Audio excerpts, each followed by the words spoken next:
السلام عليكم ورحمة الله وبركاته.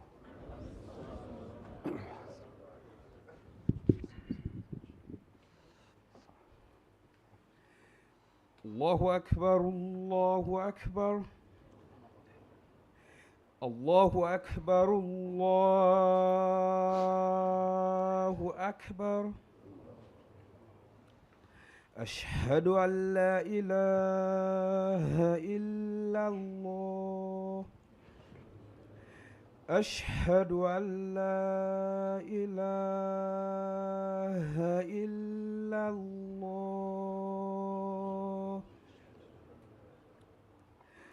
أشهد أن محمدا رسول الله. أشهد أن محمدا رسول الله. حي على الصلاة. حي على الصلاة.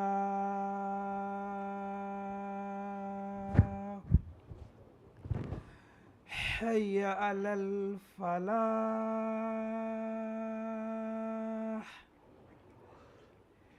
حي على الفلاح.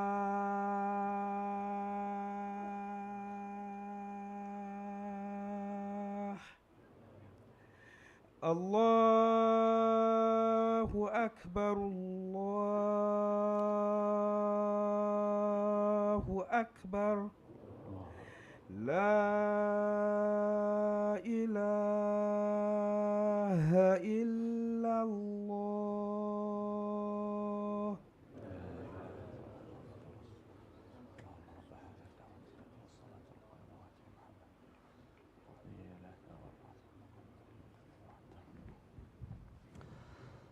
إن الحمد لله نحمده ونستعينه ونستغفره ونعوذ بالله من شرور أنفسنا ومن سيئات أعمالنا.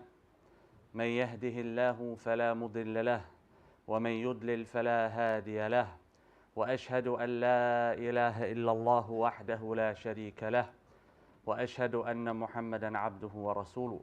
يا أيها الذين آمنوا اتقوا الله حق تقاته ولا تموتن إلا وأنتم مسلمون. أوصيكم ونفسي بتقوى الله، فإن الله تعالى مع المتقين. وبعد، تكلمنا في خطبة سابقة عن حقيقة الدنيا، وأن الدنيا فتنة وغرور، وإنما الدنيا هي ساحة الامتحان الذي من أجله خلقنا، فالحياة ابتلاء امتحانا لنا، والابتلاء هو نصيب الكل في هذه الدنيا. فلقد ابتلى الله أنبياءه ورسله والأولياء مدى الزمان. قال الله تعالى مخاطبا المؤمنين: أم حسبتم أن تدخلوا الجنة ولما يأتكم مثل الذين خلوا من قبلكم مستهم البأساء والضراء وزلزلوا حتى يقول الرسول والذين آمنوا معه متى نصر الله ألا إن نصر الله قريب. وهذا إبراهيم ابتلاه الله في زوجته وولده ووالده وقومه، وقال الله تعالى فيه: وإذ ابتلى إبراهيم ربه بكلمات فأتمهن. وابتلى الله أيوب في ماله وشكله وصحته، وقال تعالى: وأيوب إذ نادى ربه أني مسني الضر وأنت أرحم الراحمين. فلقد رأى أيوب أن الابتلاء من الله سبحانه وتعالى، وأن الكشف والرحمة منه كذلك. وموسى إذ ابتلاه الله قبل النبوة في قومه بالذبح والقتل والرق، قال الله تعالى: وإذ نجيناكم من آل فرعون يسومونكم سوء العذاب يذبحون أبناءكم ويستحيون نساءكم وفي ذلكم بلاء من ربكم عظيم. فابتلى الله تعالى بني إسرائيل ببلاء عظيم، ثم ابتلى الله تعالى موسى بعد ذلك في قومه كذلك بعد النبوة، إذ قال الله تعالى: أن بني إسرائيل قالوا سمعنا وعصينا حتى أبوا الإيمان والصبر، فقالوا لن نؤمن لك حتى نرى الله، لن نصبر على طعام واحد. ونوح ابتلي في ابنه حيث غرق مع الكافرين. ولوط إذ كانت زوجته مع الكافرين في عذابهم ويوسف ابتلي في إخوانه وبالسجن ويعقوب أبوه ابتلي في يوسف. حتى النبي عليه الصلاة والسلام نبينا المصطفى سيد الأنبياء وسيد الخلق ابتلى الله النبي عليه الصلاة والسلام بالعديد من الابتلاءات. ففي حياته مات أمه وعامه وعمره كان في الستة من عمره، وقبل ذلك مات أبوه ولم يولد النبي عليه الصلاة والسلام، وبعد ذلك مات عمه الذي اكتفله، وبعد ما مات عمه مات جده في وقت الشدة وزوجته المحبوبة إليه أشد الحب في نفس العام، حتى سميت ذلك العام بعام الحزن. وتوفي في حياته جميع أولاده ما عدا فاطمة، وطرد من بيئته وقريته مكة والطائف، وحسر عامين مع المؤمنين، فكانت حياته كلها ابتلاء ومجاهدة، فكان صبورا محتسبا وقدوة لأمتي. فلقد ابتلى الله جميع الرسل والأنبياء من بعدهم، فالحياة إذن ابتلاء، والابتلاء علامة حب الله تعالى للعبد. قال النبي عليه الصلاة والسلام: إن الله إذا أحب عبدا ابتلاه، وقال: أشد الناس بلاء الأنبياء ثم الصالحون ثم الأمثل فالأمثل. وقال عبادة بن الصامت رضي الله تعالى عنه: لن تجد طعم الإيمان حتى تؤمن بالقدر خيره وشره، أي أن ما أصابك من القدر هو الخير لك، أي ذلك الابتلاء، وما أصابك من الشر فهو خير في إصابته إياك، وذلك من القدر وهو ابتلاء. وما أخطأك من الخير هو ابتلاء لك، وما أصابك من أو ما أخطأك من الشر فكذلك هو ابتلاء وخير لك. وقال الله تعالى: عسى أن تكرهوا شيئا وهو خير لكم، وعسى أن تحبوا شيئا وهو شر لكم، والله يعلم وأنتم لا تعلمون. أقول قولي هذا وأستغفر الله لي ولكم ولسائر المسلمين فاستغفروه إنه هو الغفور الرحيم.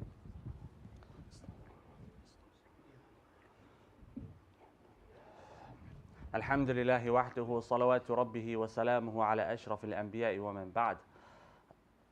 The Prophet عليه الصلاة والسلام, he informed us in a very well-known hadith that this life is a test, and it is a test of various kinds.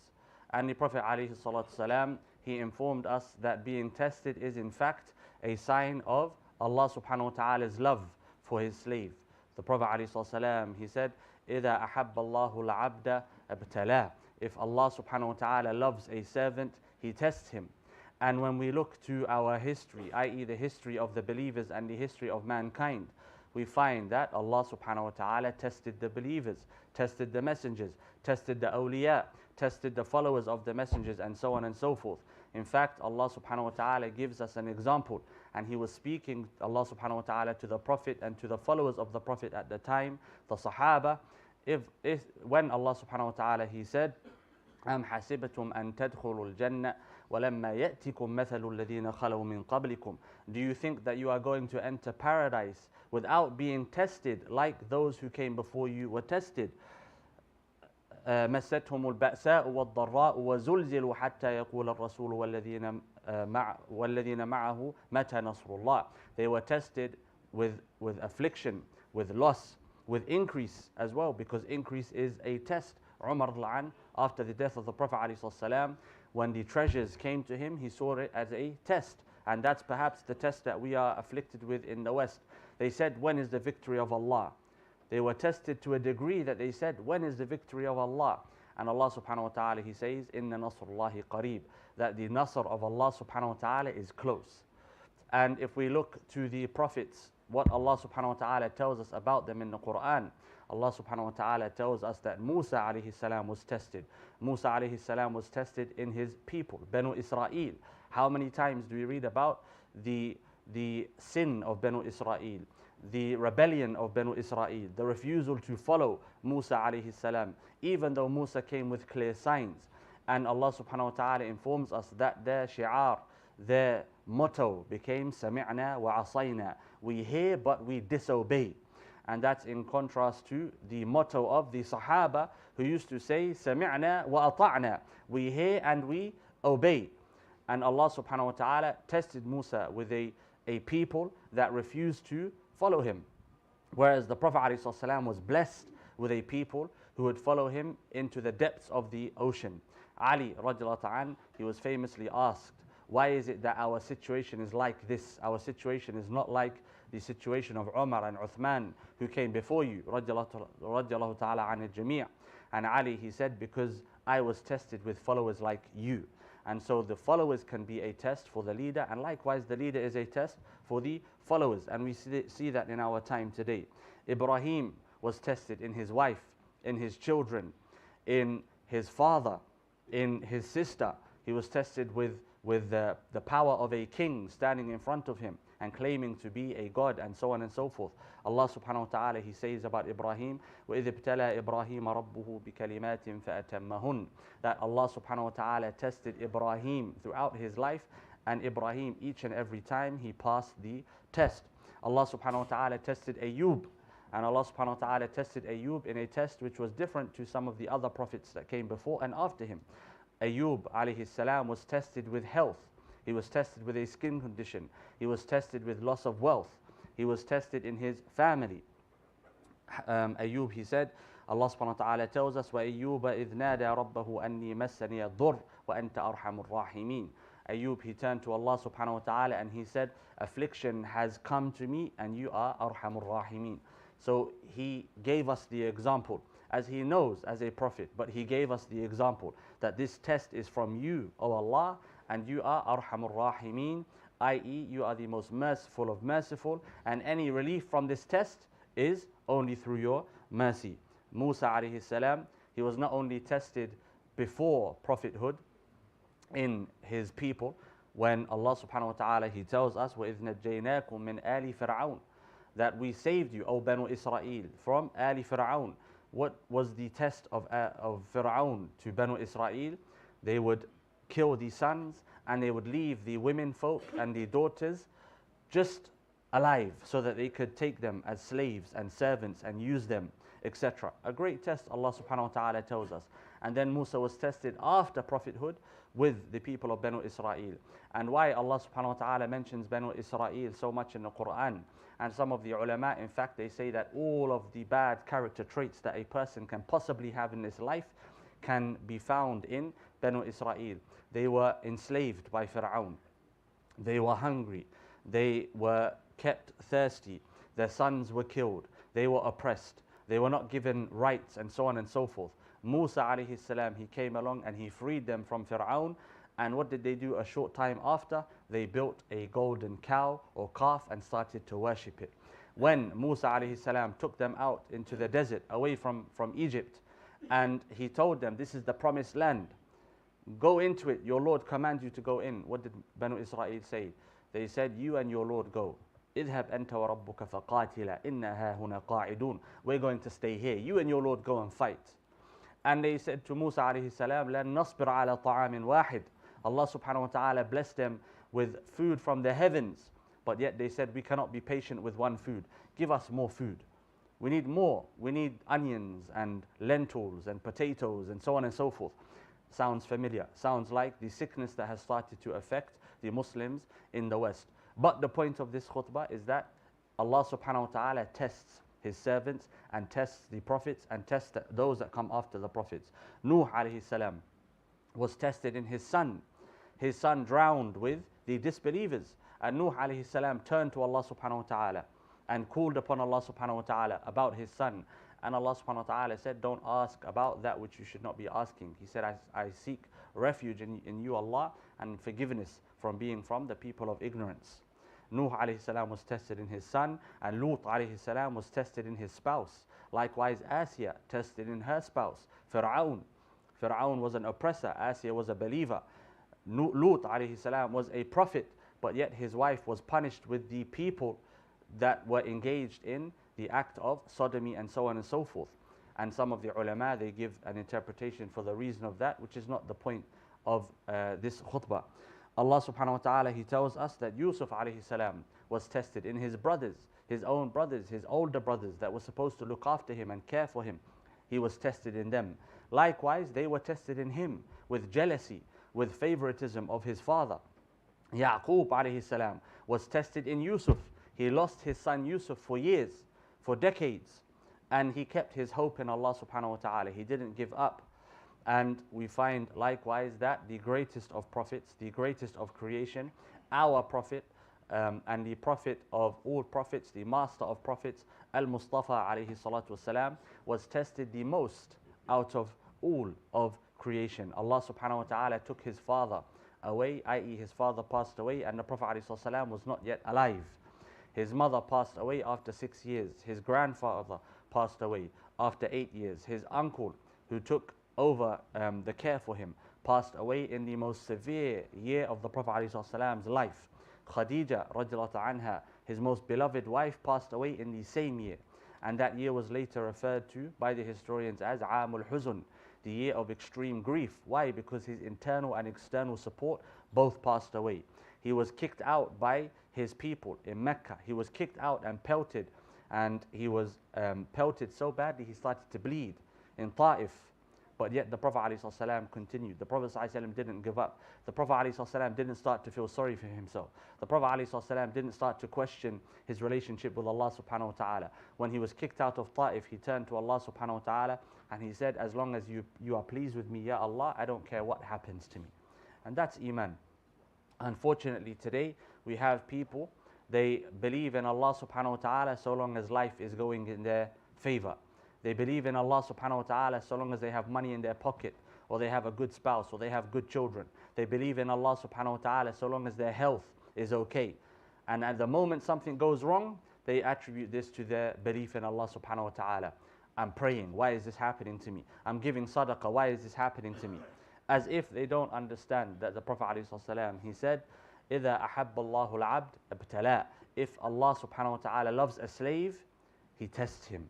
And the Prophet ﷺ, he said, أشد الناس ابتلاء الأنبياء ثم الصالحون ثم الأمثل فالأمثل. He said that the most tested by Allah subhanahu wa ta'ala, the most tested by Allah subhanahu wa ta'ala are the prophets.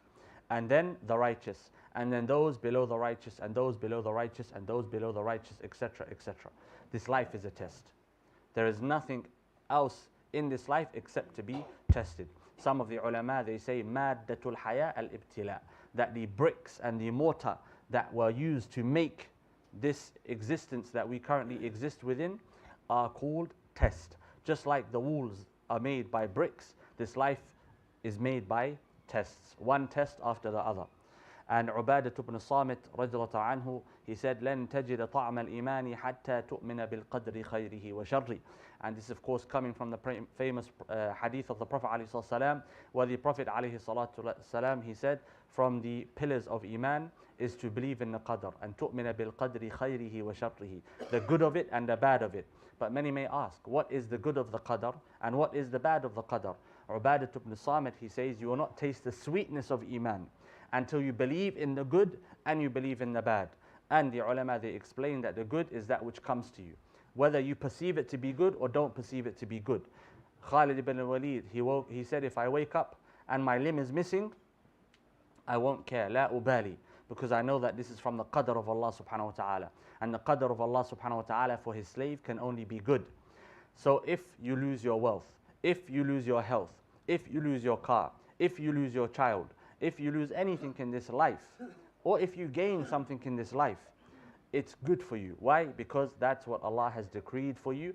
And when you believe that, that's when you will taste the sweetness of Iman. And the sharrihi is that which does not come to you. You've been chasing for something your entire life, it doesn't come for you. It was never meant to come to you, and it was never good for you. And when you believe that, you will taste the sweetness of Iman. You're trying to get married, you can't get married. That's better for you.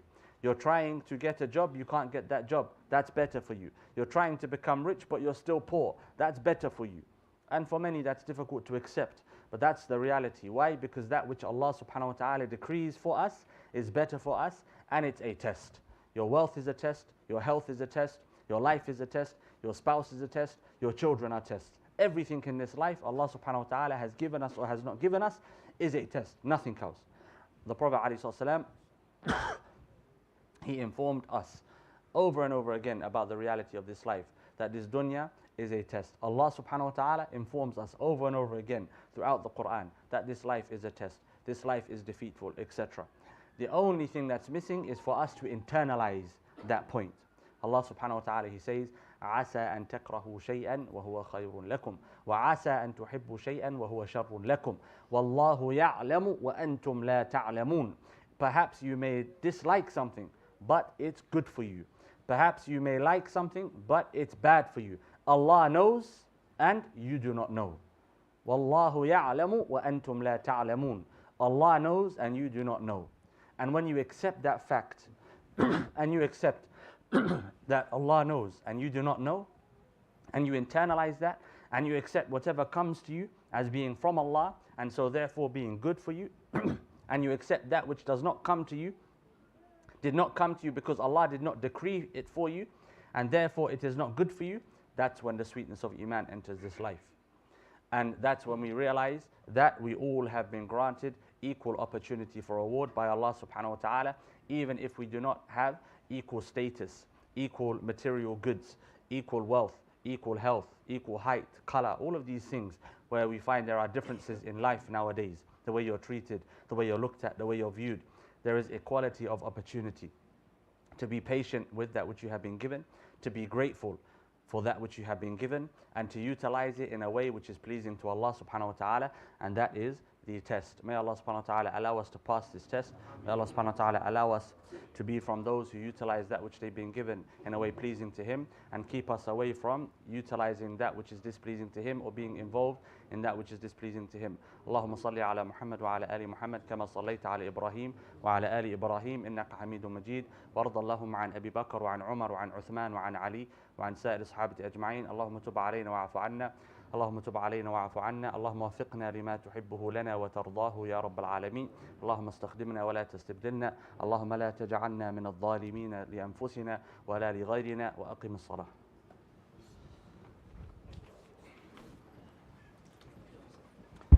And please stay behind after the salah inshallah, as we have a young brother who's going to be taking his shahada. He's with us, so after the salah inshallah, please stay behind.